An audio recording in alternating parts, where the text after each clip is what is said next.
बिस्मिल्लाहिर्रहमानिर्रहीम। सीनियर सहाफ़ी मुजीबुर रहमान शामी ने जनरल बाजवा के साथ अपनी मुलाकात का जिक्र करते हुए इंकशाफ किया कि जनरल बाजवा ने उनके और दीगर साथियों के सामने अपनी मां की कसम खाकर बताया कि नवाज शरीफ को बाहर भिजवाने या अमरीका के साथ मिलकर इमरान खान की हुकूमत गिराने में उनका कोई किरदार नहीं था।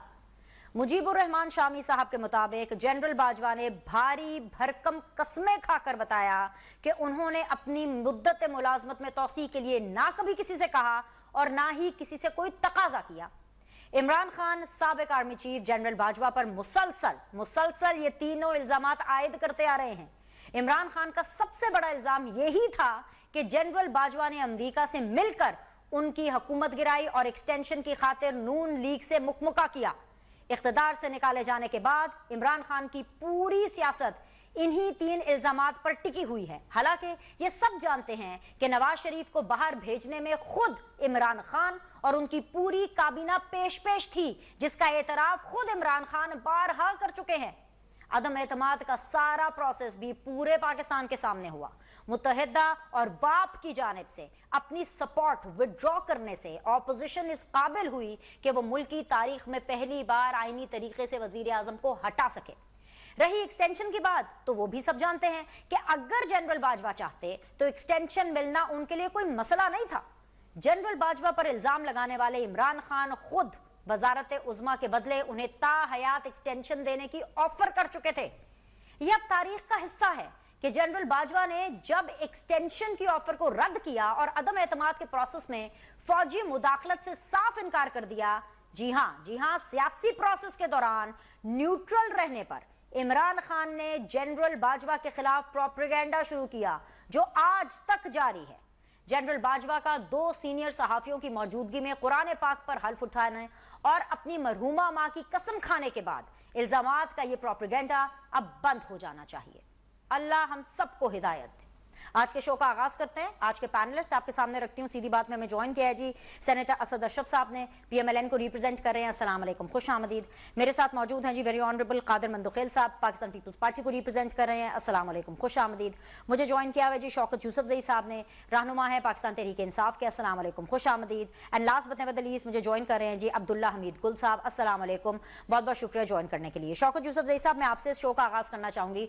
शौकत साहब, ये जो इंकशाफात और बेसिकली जो अपनी मुलाकात का अहवाल मुजीबुर रहमान शामी साहब ने टेलीविजन स्क्रीन पर आके और तमाम लोगों को बताया, उसके बाद तो मुझे लगता है कि दूध का दूध पानी का पानी हो गया। और कहीं ना कहीं जो माजी में एक प्रोपेगेंडा जनरल बाजवा साहब के अगेंस्ट किया जाता रहा है, या इमरान खान साहब माजी में कहते रहे हैं कि जनरल बाजवा साहब ने ये किया अमेरिका के साथ मिलकर, जनरल बाजवा साहब ने नून लीग के साथ मुकम्मल कर लिया, या व्हाट्सएवर, आई थिंक सो अब वो खत्म हो जाना चाहिए। बायगॉन्स और बायगॉन्स, खास तौर पे तब जब शामी साहब आकर के कह रहे हैं कि भाई जनरल बाजवा माँ की कसमें खा रहे हैं, कुरान के ऊपर हल्फ दे रहे हैं। I think so it's high time, अब इस चीज को खत्म हो जाना चाहिए। Right sir? बहुत शुक्रिया। मैं तो कह रहा हूँ कि आप उनको मेडल दे दें, आप उनको हीरो बना दें। हमें क्या फर्क पड़ेगा, आप बताएं मुझे। पीटीआई को कोई फर्क पड़ेगा? हुकूमत खत्म होनी थी, खत्म हो गई। और उस वक्त जो किरदार थे, जिन्होंने जो रोल अदा करना था, आपका क्या ख्याल है कि बगैर रोल के ही, मतलब एमक्यूएम हमसे अलग हो गई, बगैर किसी रोल के ही जीडीए हमसे अलग हो गई, और जिन लोगों ने साथ दिया था वो एकदम अलग हो गए, ये बगैर किसी रोल के ही था। ठीक है, ये देखें, ये तो या तो ये था कि बाजवा साहब के बारे में जो अल्फाज शहबाज शरीफ, नवाज शरीफ ये लोग इस्तेमाल करते आए, इतना तो हमने कुछ नहीं कहा है। और ये तो देखें, ये जो आपने बात की ना कि दूध का दूध पानी का पानी, काश कि ये चीजें हो जाती तो ये इतना इशू ही ना बनता इस मुल्क के अंदर। अगर कोई इंक्वायरी होती, कोई तहकीकात होती, कोई इल्जाम लगाता, तो ये चीजें न फिर इल्जामात होते, न फिर ये होता। लेकिन इस मुल्क के अंदर ये तो एक चीज है कि कोई मतलब ये कि न तहकीकात होती है, न बस हो जाता है, जिसने जो मर्जी है कर लिया जाता है बाद में। बेशक देखिए, इस वक्त ठीक है, शामी साहब मेरे बड़े मोहतरम हैं और मैं शामी साहब की बड़ी इज्जत भी करता हूँ, मेरे उस्ताद भी हैं किस्म के। लेकिन मैं ये अर्ज करता हूँ कि उन्होंने ये क्यों वो जाना कि शामी साहब के आगे कसम खा के बता दे और आगे शामी साहब कहें कि उन्होंने ये कसम खाई है। शामी साहब के अलावा मालिक साहब भी थे, सिर्फ शामी साहब नहीं थे, लेकिन ऑब्वियसली बिकॉज बात ज्यादा खुल करके शामी साहब ने की। और सर दूसरी चीज ये, आप मेरे बड़े मोहतरम भाई हैं शौकत भाई, मैं आपको बड़ी आपको कदर की निगाह से देखती हूँ, आपकी जो रिप्रेजेंटेशन अपनी पार्टी के लिए मैं हमेशा उसको शामिल करती हूँ अपने शो के अंदर। आप खुद मुझे बताएं कि क्या आपको लगता है कि जो नवाज शरीफ साहब को बाहर भेजा गया था जब उनके प्लेटलेट्स गिर गए थे और जब उनके पूरा वो हेल्थ का प्रोसेसिंग चल रहा था जो कि अनहेल्दी हो गई थी, तो वो तमाम की तमाम जनरल बाजवा साहब की मर्जी और इंटरफेरेंस की वजह से हुआ था?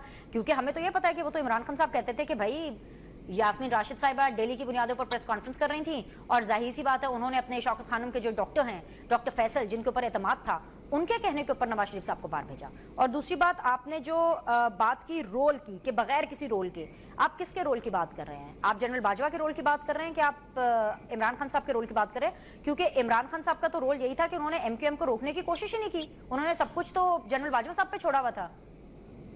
देखें, इमरान खान ने क्यों किसी को आगे मिन्नत नहीं की? वो इसलिए मिन्नत नहीं की कि उनका ये इंटरेस्ट नहीं था कि मैं हुकूमत में रहूं, या उनका ये इंटरेस्ट नहीं था कि मैं ऐसे हुकूमत में रहूं जो साथ के साथ लोग ना हो, लेकिन ऐसी बस जबरदस्ती या मिन्नत के जरिए। देखें, हुकूमत चलाना था, उनकी जिम्मेदारी थी, वो चलाते रहे। ठीक है। जो आपने प्लेटलेट्स उसकी बात की नवाज शरीफ की, देखें उस वक्त जो रिपोर्ट्स आई, जो प्लेटलेट्स की रिपोर्ट्स आई, आप यकीन करें कि उस वक्त तो देखें पूरा मीडिया भी ये कहता रहा कि यार ऐसा ना बंदा यहीं पे एक्सपायर हो जाए। ये क्या कर रही है गवर्नमेंट? कितना प्रेशर था हुकूमत के ऊपर। और ये चाहे जैसा भी हो, ये हकीकत है कि प्लेटलेट्स तो गिर रहे थे उस वक्त, लेकिन वही वो लंदन चले गए, वहां पहुंच गए, वहां अल्हम्दुलिल्लाह उनकी प्लेटलेट्स ठीक हो गई और ये इशू खत्म हो गया। फिर तो उनको वापस भी आना चाहिए था उसी वक्त, नहीं आए।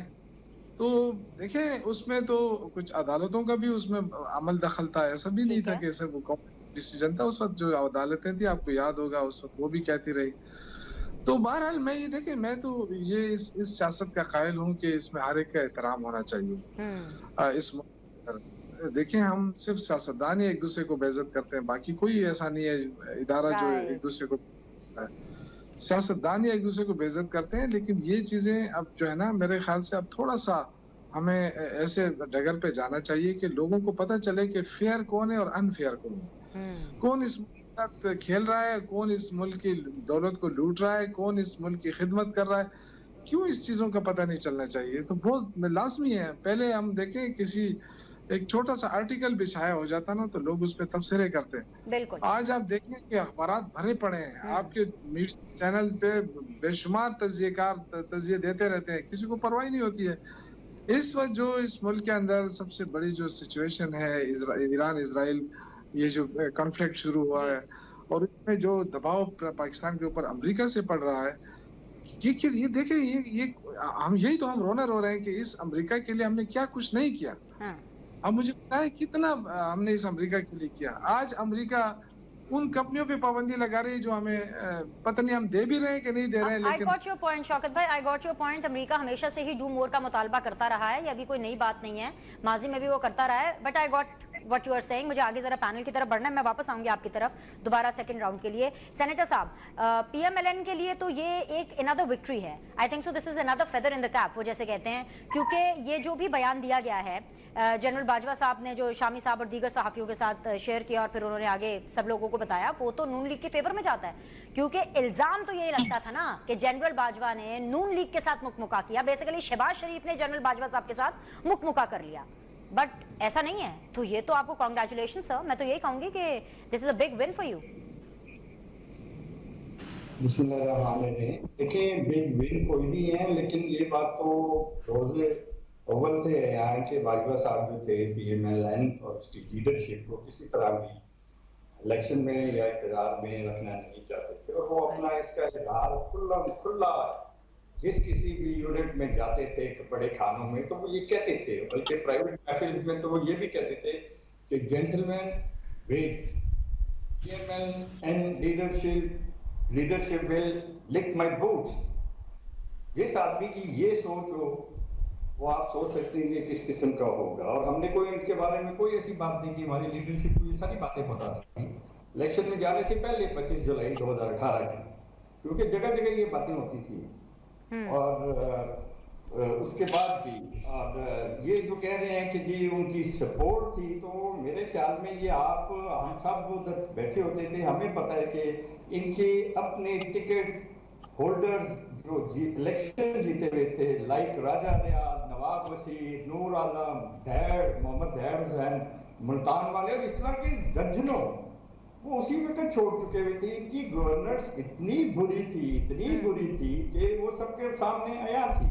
और उसके बाद तो फिर ग्रुप्स ने छोड़ना शुरू कर दिया। बाप पार्टी होगी, वो आपकी जो सिंध की कोalition वाली थी, उसकी बगाड़ा साहब वाली, इसमें आप इनकी फहमीदा मिर्जा स्पीकर थी, और फिर आमिर लियाकत ने क्या कहा उसने तो, और फिर जब दोबारा वो इलेक्शन के बाद वोट ऑफ इन्होंने कॉन्फिडेंस लिया, तो उस वक्त क्या हुआ, इन्हीं एमएनएस को कंटेनर में 12 को हमें गर्मी में खड़ा करके और उनसे लाल कर दिए टमाटर की तरह, और फिर उनसे हल्फ लेंगे कि जी जाके वोट देंगे, वोट ऑफ कॉन्फिडेंस का।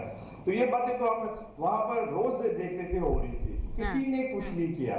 हाँ, ये बात जरूर है कि जो ओपोजिशन है वो ये समझती थी कि अगर एस्टेब्लिशमेंट ने अपने पूरी ताकत के साथ election vote of no confidence में हुकूमत के साथ खड़ी होती है, नंगे से होके, जैसे सेनेट के चेयरमैन के इलेक्शन में होता है कि 64 लोग 5 मिनट पहले खड़े होके वीडियोस बनाते हैं, फोटोज खींचती हैं, काउंटिंग होती है, और पर्दे के पीछे जाके 5 मिनट के बाद आते हैं तो 64 वाले जो हैं सेनेटर मेजॉरिटी वाले वो हार जाते हैं, और जो 32 वाले हैं वो जीत जाते हैं। बिल्कुल सेंटर साहब, आपका पॉइंट आ गया सर, बड़ा आपने वैलिड पॉइंट किया है, लेकिन यहाँ पे मुझे क्लैरिटी भी करनी है कि एटलीस्ट इस सेगमेंट के लिए अगर हम लफ्ज एस्टैब्लिशमेंट का ना इस्तेमाल करें तो बेहतर है, क्योंकि ये बात एस्टैब्लिशमेंट से रिलेटेड नहीं है। This thing which ever is going on, this debate is between general Bajwa and Imran Khan.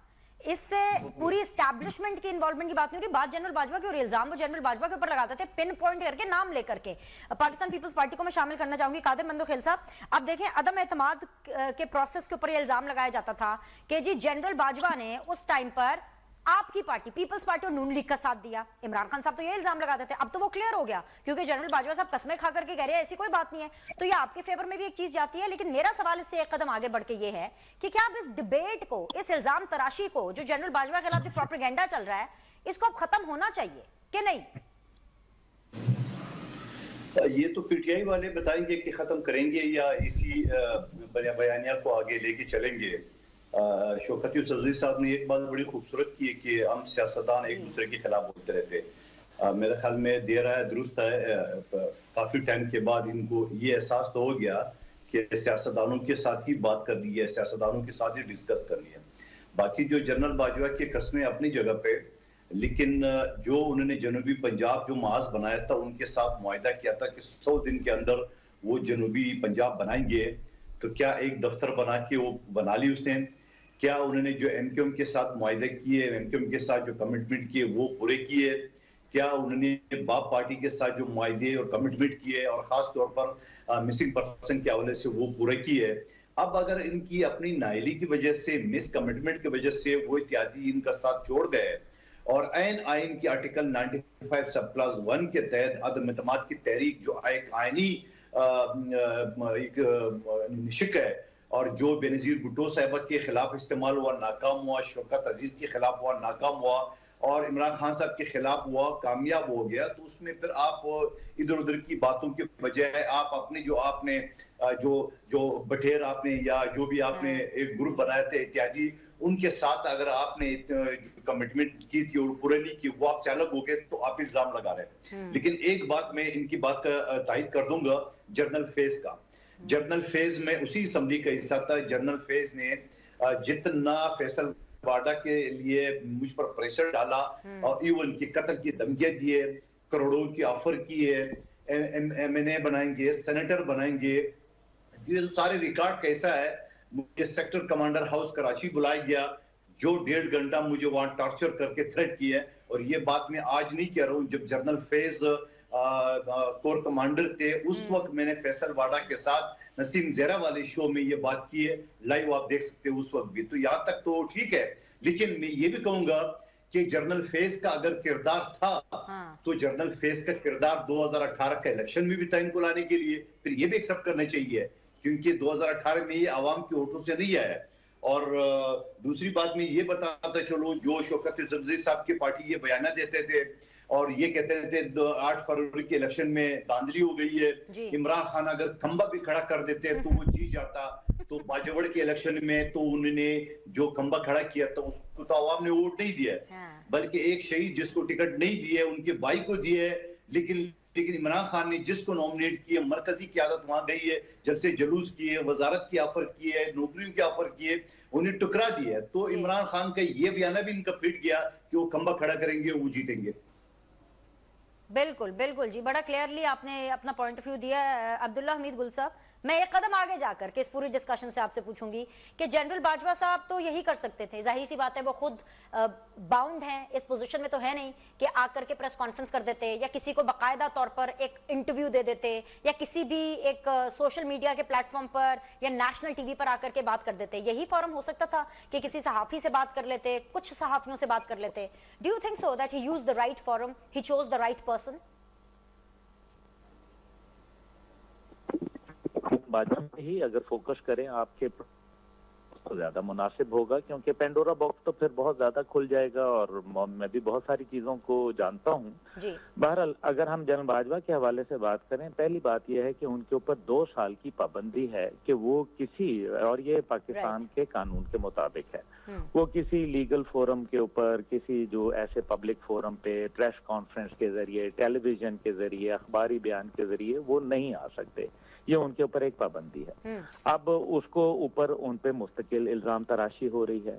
अब अगर जनरल बाजवा के 2 ही तरीके हैं, एक तो ये है कि वो या तो ISPR उसको रिस्पॉन्ड करे, ISPR रिस्पॉन्ड करेगी तो वो एक लगेगा कि जी एक पार्टी बन गई है मौजूदा जो पॉलिटिकल पोलराइजेशन और जिस तरीके से आज पाकिस्तान को डिफेम करने की पूरी एक मुनज़्ज़म साजिश है, उससे तो फिर वो ISPR एक पार्टी बन जाएगी। अब जनरल बाजवा क्या करें?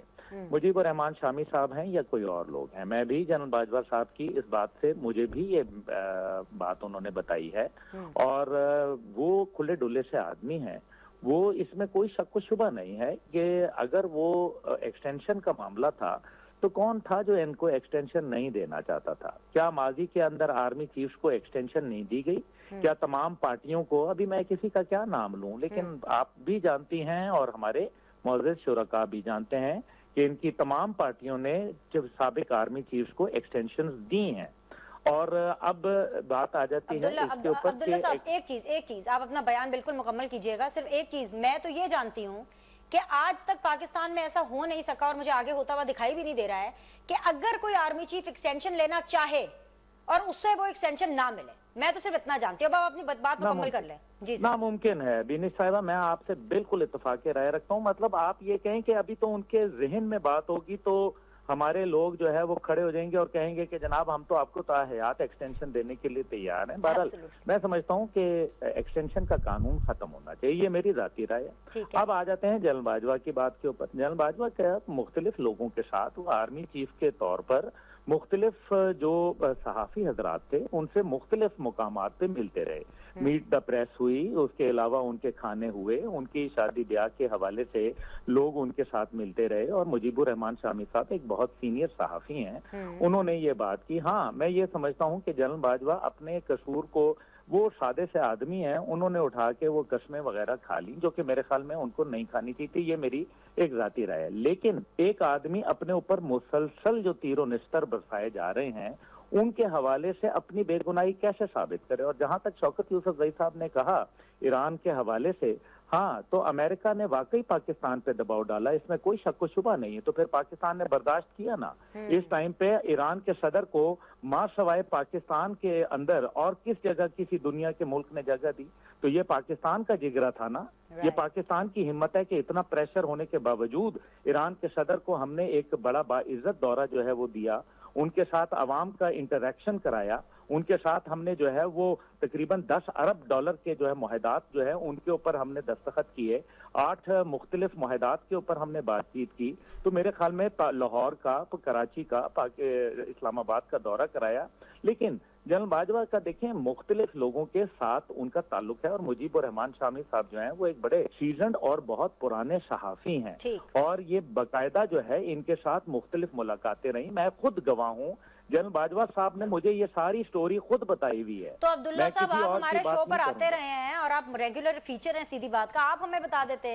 ये तो आपने मुझे मतलब एक शॉकर ही दे दिया है। आज जो शामी साहब की बातें इतनी बड़ी होगी, आप पहले मुझे बताते। मुझे ब्रेक लेना है इसी नोट के ऊपर, एक ब्रेक लेते हैं, ब्रेक के बाद वापस आएंगे एंड डेफिनेटली जो पार्टिसिपेंट्स हैं वो अपना पॉइंट ऑफ व्यू दोबारा जरूर रखना चाहेंगे और हम बोलेंगे इस छोटे से ब्रेक के बाद। अस्सलाम वालेकुम जी, ब्रेक के बाद आप लोग को खुशामदीद कहते हैं। मेरे साथ बने में जी अब्दुल्ला हमीद गुल साहब, सरबराह हैं तहरीके जवानान पाकिस्तान के। मुझे ज्वाइन किया हुआ कादिर मंदोखेल साहब ने फ्रॉम पाकिस्तान पीपल्स पार्टी, शौकत यूसुफ जई साहब from Pakistan Tehreek Insaf and senator Asad Ashraf साहब from PMLN। I am sure Shaukat भाई आप रिस्पॉन्ड करना चाहेंगे, जो भी डिस्कशन हुई है जरूर कीजिए, प्लेटफॉर्म हाजिर है सर। लेकिन मेरा साथ में एक सवाल भी ले लीजिए। जहां पर प्रोपेगेंडा हर जगह पे अरूज पर रहता है और पता नहीं क्यों जब भी प्रोपेगेंडा की बात आती है तो PTI का नाम उस पर सरे फहरिस्त रहता है सर। ख्वाजा साद रफीक साहब भी प्रोपेगेंडा का शिकार हो गए। उनकी एक वीडियो बड़ी वायरल हो रही थी और इतनी वायरल हुई कि ख्वाजा साहब आजकल इतना ज्यादा मीडिया पे आ नहीं रहे हैं, लेकिन ख्वाजा साहब इसके बावजूद जो है वो मजबूर हो गए कि उन्होंने अपनी ओरिजिनल वीडियो शेयर की और फिर उन्होंने कहा कि देखें जी वो तनकीद कर रहे हैं इमरान खान साहब के ऊपर, लेकिन किसी मनचले ने, किसी शरारती ने वो जहां जहां इमरान खान साहब का नाम ले रहे हैं उसको रिप्लेस कर दिया शहबाज शरीफ साहब के नाम के साथ और बिल आखिर जो साद रफीक साहब है उनको सामने आना पड़ा। एक तो ये जो प्रोपेगेंडा का शिकार जो आप ही की बेंचेस से लोग हो रहे हैं, इसके ऊपर जरा एक कॉमेंट कीजिएगा। और साथ ही साथ शहबाज सरकार ने एक आप लोग को बड़ा रिलीफ दिया है सर। आप इतना उनके बारे में बुरा भला कहते हैं, लेकिन उन्होंने PTI दौर की जो काबीना अरकान हैं उनके नाम ECL से खारिज कर दिए हैं। सर अब आपको और क्या चाहिए? एक कदम उन्होंने बढ़ाया, एक कदम आप भी बढ़ाए हैं शौकत भाई। बहुत शुक्रिया दिनेश, आप माशाल्लाह PTI के हाथ में बहुत ज्यादा बोलने लगी आज। देखिए हमें आप बड़ी रिलीफ रही हैं, बहुत शुक्रिया आपका। मैं ये कह रहा हूँ कि देखें बाजवा साहब रिटायर हो जाए, वो हो चुके हैं, अब उन किस्सा लेके बैठ के हम क्या करेंगे? अब देखें इस वक्त आप बात करती हैं, ये जो कह रहे हैं कि जी हम 2018 में स्टेब्लिशमेंट का सहारा लेकर आए थे, तो स्टेब्लिशमेंट था मतलब स्टेब्लिशमेंट कोई आम वो था, कोई आम बंदा था। और जो हुकूमत बैठी है तो वो किसके जोर पे बैठी है? ये जो पंजाब इलेक्शन हुए हैं कल, ये किसके जोर पे जीते हैं? ये कोई अवाम के जोर पे सर? ये तो सवाल ही नहीं है। आपका वोटर निकला ही नहीं शौकत भाई, टर्नआउट कम और फायदा इनको मिल गया। जी जी ये बहुत शुक्रिया आपका, मैं इसलिए आपको शुक्रिया अदा कर रहा हूँ कि आज आप हमें बड़े तो कर रही हैं। देखें जो बाजौड़ की बात इन्होंने की जी, बाजौड़ में कौन जीता है? बाजौड़ में PTI का वोटर जीता है। आपको अंदाजा होना चाहिए कि जो शख्स जीता है वो इमरान खान की तस्वीर लगा के और उसका झंडा लगा के वो वोट मांगता रहा और सारी तंजीम हमारे उधर थी। ठीक है, हमारे जो पार्टी ने फैसला किया वो क्यों किया, उसका भी तो बैकग्राउंड ये था कि पार्टी ने फैसला किया हुआ था कि जो लोग MPA MNA हैं और वो 9 मई के बाद इमरान खान के साथ रह गए, पार्टी नहीं छोड़ी, तो हर सूरत में टिकट उनको मिलेगा, ये पार्टी का फैसला था। इस वजह से हमें जानते हुए भी कि ये सीट जो है ना वो नहीं जीत सकता गुल जफर या दूसरे लोग, क्योंकि सारी पार्टी जो है थी लोकल वो उधर खड़ी थी, लेकिन चूंकि मजबूरी मैंने आपको बताया और उसने ये ऐलान भी कर दिया था कि मैं जीतूं तो मैं इमरान खान को ये तोहफे में अपनी सीट दूंगा, तो सारे वर्कर उधर थे, हमें तो शुरू दिन से नजर आ रहा था। तो ये जो है ना ये कहना कि जी वहां पे वो, आप ये देखें कि मजे की बात आपको बताऊं कि पीपल्स पार्टी ने 4000 वोट लिए, PMLN ने 6000 वोट लिए, PTI ने 47,000 गुलजफर ने लिए और 74,000 मोहम्मद जेब खान ने लिए। तो शीशे मिला 1 लाख तो PTI का वोट बनता है। तो ये कैसे बातें कर रहे हैं कि जी ये देखो ये तो ऐसे, ये तो कहता था खंबे को भी खड़ा करे, तो भाई खंबे को खड़ा करे तो खंबे को तो वो जो जिसको खड़ा किया वो भी तो PTI के वर्कर थे ना, उन्होंने खड़ा किया उसको ना, और वही फैसला पार्टी ने नहीं माना या तस्लीम नहीं किया। क्यों नहीं तस्लीम किया? क्योंकि ये पार्टी पॉलिसी थी कि जो लोग, क्योंकि गुलजफर MNA रह चुका था और वो इमरान खान के साथ खड़ा रहा, उसको मुश्किलात उसने भी झेली, तो डेफिनेटली टिकट उसी को मिलना था।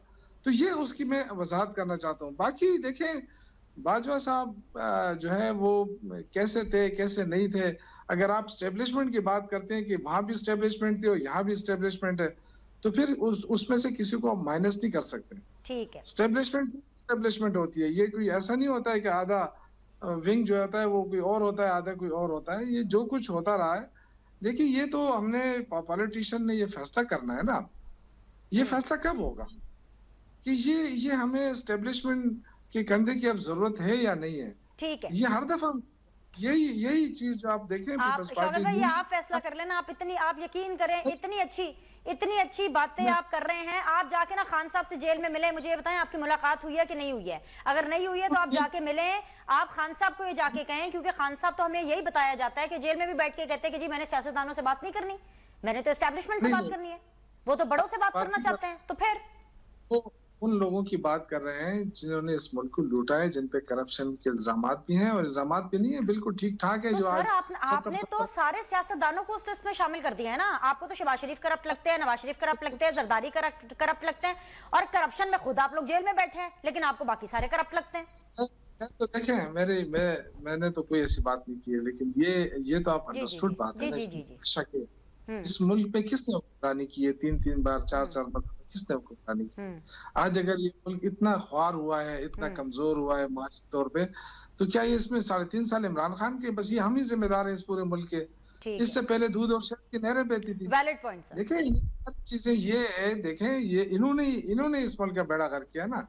अगर ये कहते हैं कि ये इमरान खान ने क्यों नहीं ठीक किया, तो अगर हमने 3 सालों में ठीक नहीं किया और आप जो है ना 20-20 साल। सर पॉइंट आ गया, बिल्कुल पॉइंट आ गया, लेकिन 3 दफा आपको खैबर पख्तूनख्वा की आवाम ने मैंडेट दिया, और सबसे ज्यादा खैबर पख्तूनख्वा पर अगर किसी ने हुकूमत की है ना, वो आप ही की पार्टी है। मेरे साथ रहिएगा, फाइनल राउंड के अंदर मैं आपसे दोबारा जो है वो सवाल करूंगी। कादिर मंदोखेल साहब, मैं पहले आपके पास आना चाहती हूँ, क्योंकि आपको बाजोड़ का और आपको जो वहां पे जो ज़मीनी इलेक्शन हुआ उसका जो है मुझे लगता है जवाब मिल ही गया होगा। तो सर ये जो इन्होंने आप पर इल्जाम लगाया है कि किसके बलबूते पे, कौन है, कैसे है, जरा इनको प्लीज रिस्पॉन्ड कर दीजिए, फिर मैं बाद में नून लीग की तरफ जाऊंगी। जी सर। ठीक है, पहले तो हमारे कैंडिडेट के ऊपर हमला हुआ ज्यादा चट्टान साहब के ऊपर। जी। और इससे पहले जो जमीयत की ये इनकी सूबे में अमन की सूरत हाल आपके सामने, बाकी कितना कदमन होगा। और दूसरी बात ये 3 मरतबा शौकत यूसुफजई साहब ने कहा कि वो हमारे कैंडिडेट थे। भाई अगर आपका कैंडिडेट है मुबारक ज़ैब, तो आपने उसको टिकट क्यों नहीं दिया? आपके शेर अफजल मरवत साहब का तो खुद मैंने सोशल मीडिया पे सुना, उसने बोला हमने वजारत के ऑफर किए, हमने 4 नौकरियों के ऑफर किए, मकान बनाने के ऑफर किए, मगर उन्होंने इनकार कर दिया।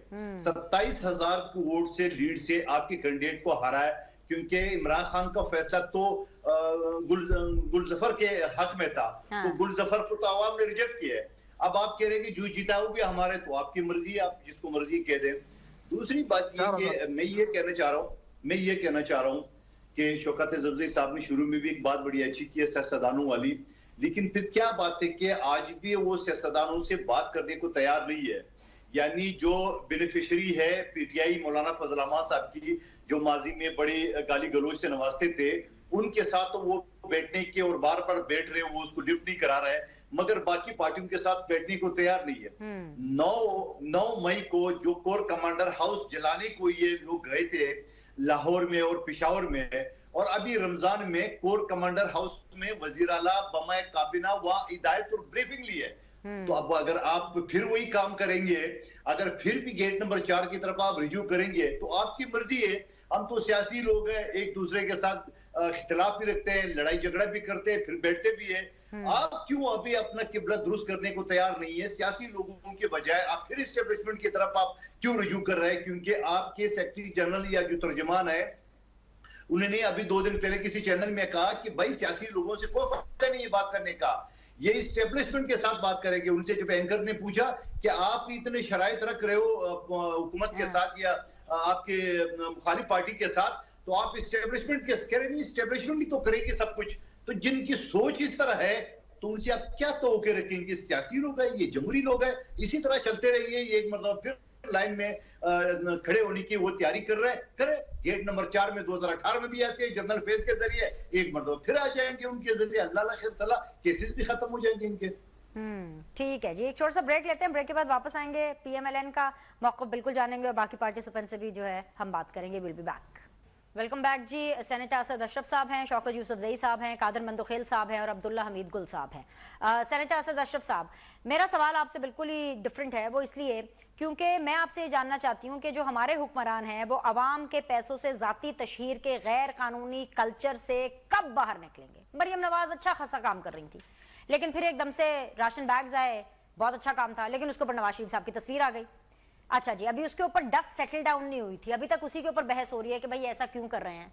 एक बहुत अच्छा काम जो मरियम नवाज ने किया है वो है जी वर्चुअल विमेन पुलिस स्टेशन, और ये वर्चुअल है, और इसका जो नाम उन्होंने रखा है ना, वहां पर प्रॉब्लम हो गई। नाम रख दिया जी मेरी आवाज मरियम नवाज।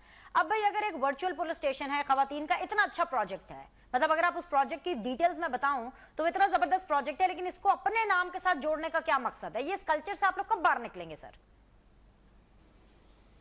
देखिए, ये जो है लोगों में जरा आसानी से ये चीज जो है ना एक्सेप्ट कर ली जाती है और ये पॉपुलर हो जाती है। मैं मिसाल दूंगा, एहसास प्रोग्राम जिसका सबसे पहले नाम था नेशनल इनकम सपोर्ट प्रोग्राम, उसको बेनजीर जब किया तो वो लोगों की पॉपुलर हुई और इतनी हुई कि इनकी हुकूमत ने आके उसे एहसास प्रोग्राम किया। लेकिन जो डॉक्यूमेंट्स आते थे सेनेट में या नेशनल असेंबली में, वो सब पे ब्रीफिंग वो एहसास की दे रहे होते थे, सामने जो चीजें लिखी होती थी बोर्ड पे या उस पे स्क्रीन पे, वो सारी बेनजीर इनकम सपोर्ट प्रोग्राम होती थी। अब देखिए ना, वाईफाई की है यहाँ पर लाहौर में बहुत सारे पॉइंट पे जो है 50 के करीब वो फ्री वाईफाई प्रोवाइड की गई है सर्विस जो है, उस पर इजी सा नाम रखा गया है और रखा गया है I love you Nawaz Sharif.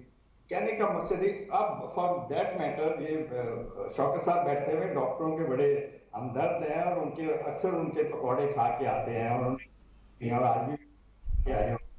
तो इजी जो ड्रग होती है वो लोगों की जबान पे चल जाती है और बड़ी पॉपुलर हो जाती है, और यही चीजें दूसरी उस प्रोडक्ट में भी होती है। आम आदमी को जो अच्छी लगे, जबान पे उसके जल्दी चढ़ जाए, वही नाम होना चाहिए और वही पॉपुलर होता है और उसी की एक्सेप्टेंस होती है।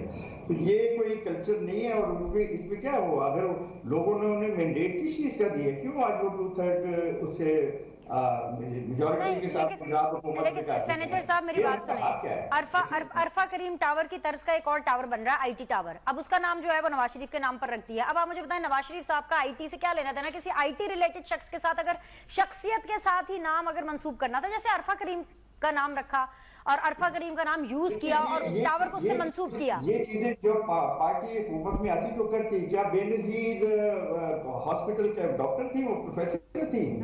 क्या वो एविएशन एक्सपर्ट थी, पायलट थी कि उनके नाम पे इंटरनेशनल एयरपोर्ट लिखा गया? ये जगह जगह इस तरह होता है, ये हर पार्टी करती है। इंदिरा गांधी को दे रहे, जूलियस न्यारेरे, आप वहां तंजानिया चलेंगे, उनके नाम पे एयरपोर्ट हैं, केनेडी के नाम से है, हर एक के नाम से। लोगों की ये लीडरशिप होती है और ये इसी तरह के नाम रखने चाहिए। देखिए, इसमें कोई वो नहीं है कि ये क्यों हो रहा है। क्या नवाज शरीफ 3 बार पाकिस्तान के वजीर आजम नहीं है? आप उनका नाम निकाल देंगे तो पाकिस्तान में क्या रह जाएगा? उनकी तख्तियां निकाल देंगे तो क्या रह जाएगा? कुछ रह जाएगा या खंडरात रह जाएंगे? तो ये एक आदमी ने जिसने पाकिस्तान को इतनी दहाइयों से सर्व किया हो और लोगों ने बार बार उन्हें अपने बात का मैंडेट दिया हो, और आपने कल भी देख लिया बाई इलेक्शन में यहाँ पर 21 सीट से जो जीती गई है, एक इनको मिली है। इनका बात करते हैं कि ये बाजोड़ की बात करते हैं, गुलजरी खान के मेरे साथ एक प्रोग्राम में था, उन्हें लोगों ने रिजेक्ट किया है। वो यहाँ पर बड़ी गलत बात।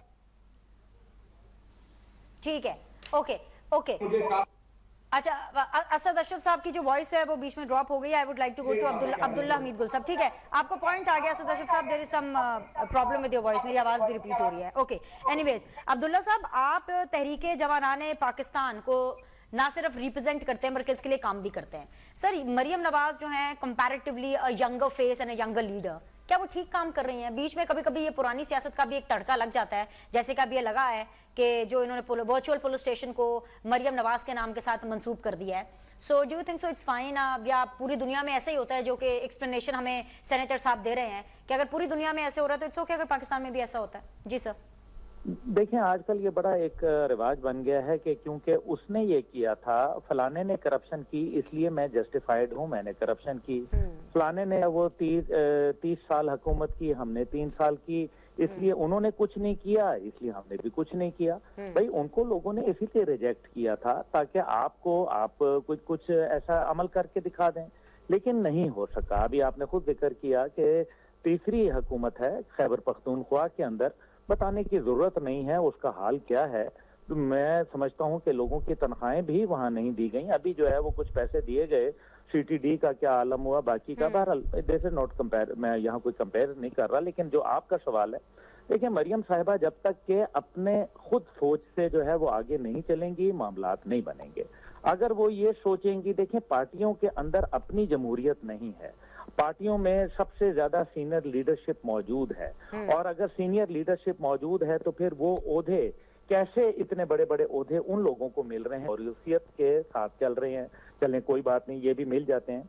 लेकिन सबसे बड़ी बात यह है कि एक कानून बनाना चाहिए, और वो ये है कि आपने अगर खुद फंड किया है, या कि आपने ये जैसे 15 का आपने शुरू किया, मेरी आवाज मरियम नवाज, या आप राशन के ऊपर नवाज शरीफ साहब की तस्वीर, बिल्कुल लगाएं, एक नहीं दो लगाएं, लेकिन अपने पैसे से लगाएं। ये कैसे हो सकता है कि बिनिश साहिबा का, अवाम का, हमारे नाजरीन का टैक्स पेयर मनी हो और उसका नाम जो है फलाना एयरपोर्ट रख दिया जाए, उसका नाम जो है फलाना जो है वो सड़क रख दिया जाए, या फलाना जो है पुल रख दिया जाए।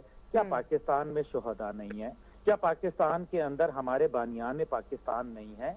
क्या वो लोग जिन्होंने पाकिस्तान के लिए अजीम शान कारनामे अंजाम दिए, अभी आपने अरफा करीम का जिक्र किया, उसको पूरी दुनिया जानती है और पूरी दुनिया में उसने अपना एक मुकाम, अपने कदरों बनाई।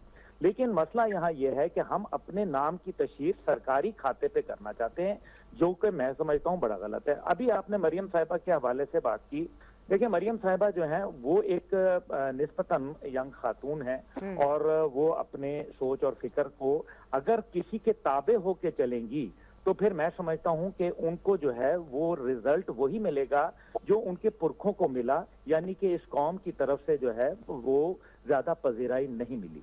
इसका मतलब यह है कि अगर वो अपनी सोच से चलेंगी, और यही बात बिलावल साहब के लिए भी एप्लीकेबल है। वेलकम बैक जी। शौकत यूसुफ जई साहब, ये शुक्रिया अदा करें जो अभी मैं सवाल आपसे करने लगी हूँ अब्दुल्ला हमीद गुल साहब को, क्योंकि उन्होंने एक ऐसी एग्जांपल दी जिसकी वजह से मुझे सवाल याद आ गया। और सवाल ये है कि माजी में हमने देखा था कि ऑपोजिशन वाले अपनी जो ऑपोजिशन है उसके ऊपर या उनकी सेहत के ऊपर सियासत करते थे, जैसे कि पीटीआई के बहुत से दोस्तों ने, बहुत से लोगों ने कुलसूम नवाज की सेहत के ऊपर और नवाज शरीफ की सेहत के ऊपर सियासत की। लेकिन यहां पर तो ट्रेंड ही बदल गया है, और अब मुझे लग रहा है, बल्कि लग क्या रहा है, यही हो रहा है कि पीटीआई वाले खुद से अपनी जो बुशरा बीबी हैं उनकी सेहत के ऊपर सियासत कर रहे हैं। अब आप पूछेंगे कैसे, तो मैं आपको बता देती हूँ, जस्ट गिव मी 1 सेकंड। आप लोग बार बार ये कह रहे हैं कि जी बुशरा बीबी को जहर दिया जा रहा है, इमरान खान साहब ये कह रहे हैं कि जी तहकीकात कराएं, चेकअप कराएं, बुशरा बीबी को जहर दिया जा रहा है। बुशरा बीबी के अभी तक 2, 3, 4 टेस्ट हो चुके हैं, यहां तक कि शौकत खानम के डॉक्टर से भी टेस्ट हो चुके हैं, और जो रिपोर्ट सामने आई है सर, उसमें एकदम वो 100% फिट डिक्लेयर हो रही है, ना हार्पिक मिला है, ना आर्सेनिक जहर मिला है। तो आप लोग ये क्यों सियासत कर रहे हैं बुशरा बीबी की सेहत के ऊपर? खुद ही से सियासत कर रहे हैं। अच्छा, पहले तो ये जो मेरे भाई ने बात की कि जी ये कोर कमांडर हाउस गए हैं, देखिए ये तो ऐसा जाहिर कर रहे हैं जैसे हम कहीं फौज के खिलाफ है या कहीं फौज हमारे खिलाफ है। ये बड़ी अफसोस की बात है कि जानबूझकर किसी पार्टी को आप इस तरह दीवार से लगाएं और किसी स्टेट के उससे आप उसको सामने रखें कि जी ये क्यों मिले। भाई कोर कमांडर जो है ये यहाँ पे सूबे के अंदर दहशतगर्दी हो रही है, पूरे मुल्क के अंदर दहशतगर्दी हो रही है, और कोर कमांडर जो है आपको पता है कि दहशतगर्दी के खिलाफ जंग हो रही है। इस फाटा पहले हमारे साथ नहीं था, वफाक के साथ, अब सूबे के साथ है। तो दहशतगर्दी के खिलाफ जंग हो रही, तो क्या वो सूबे के वजीर आला को उस हवाले से कोई ब्रीफिंग नहीं होगी, कोई वो नहीं होगा, वो जबकि वो नया वजीर आला मुंतखब होकर आया हो। तो ये जो बात है ना कि उसको इशू बनाना है कि जी कोर कमांडर हाउस गए और गेट नंबर 4 पे फिर तैयार बैठे हैं। भाई गेट नंबर 4 पे हमने जाना होता तो इमरान खान आज बाहर होते हैं। ये जो गेट नंबर 4 वाले हैं ना, ये आप लोग हैं। ये पहले तो एक दूसरे को ताने देते थे, आज दोनों मिलकर माशाल्लाह बैठे हुए हैं, खा रहे हैं दोनों। तो ये इस तरह की बातें जो है ना, ये अच्छी नहीं लगती है कि आप हमें इस तरह साबित करें कि हम फौज के खिलाफ। फौज हमारी फौज है भाई। ये आपने कहा है, आप स्टेब्लिशमेंट पे आते हैं तो फिर बाजवा साहब को माइनस करते हैं, दूसरों को माइनस करते हैं। हमारे बारे में आते हैं तो फिर पूरी स्टेब्लिशमेंट। देखिए इस तरह नहीं होता है। स्टेब्लिशमेंट है, ये हकीकत है, इसको मान लेना चाहिए कि जिसकी भी हुकूमत है स्टेब्लिशमेंट का असर रसूख है। इस मुल्क में कोई खत्म नहीं कर सका आज तक। दूसरा जो है ना, जो आपने बात की, इन्होंने कहा कि ये किसी और पार्टी से बात नहीं करना चाहते। देखिए, हमने 2 पार्टियों का जिक्र किया है, और 2 पार्टियों का जिक्र इसलिए किया है कि ये दोनों पार्टियां इक्तिदार में रही हैं। बाकी तुम 6 पार्टियों के साथ इत्तेहाद में बैठे हैं, क्या आप उनको पॉलिटिकल पार्टीज नहीं मानते हैं? 6 के साथ हमने इत्तेहाद किया है, और ये कह रहे हैं कि जी ये किसी और पार्टी से बात नहीं करना चाहते हैं, तो हम किससे बात करें? आप कहते थे नवाज शरीफ चोर है, नवाज शरीफ साहब कहते थे ये जरदारी चोर है, और एक दूसरे को चोर चोर कहते कहते आज दोनों मिलके हुकूमत बना के बैठ गए हैं। तो आपने आवाम को झूठ बोला था, फिर आप झूठ बोलते हैं दूसरे के खिलाफ, इसी पे आप सियासत करते हैं। ये भी आप आजाद कर, हम माफी मांगते हैं। चलिए, अब असल में क्या है ना सर, प्रोग्राम का वक्त खत्म हो गया, बड़ी माजरत के साथ। जो कसर रह गई है अगले प्रोग्राम में पूरी कर लीजिएगा। अभी के लिए इतना ही। तमाम मेहमानों का शुक्रिया ज्वाइन करने के लिए। आप लोगों से इंशाल्लाह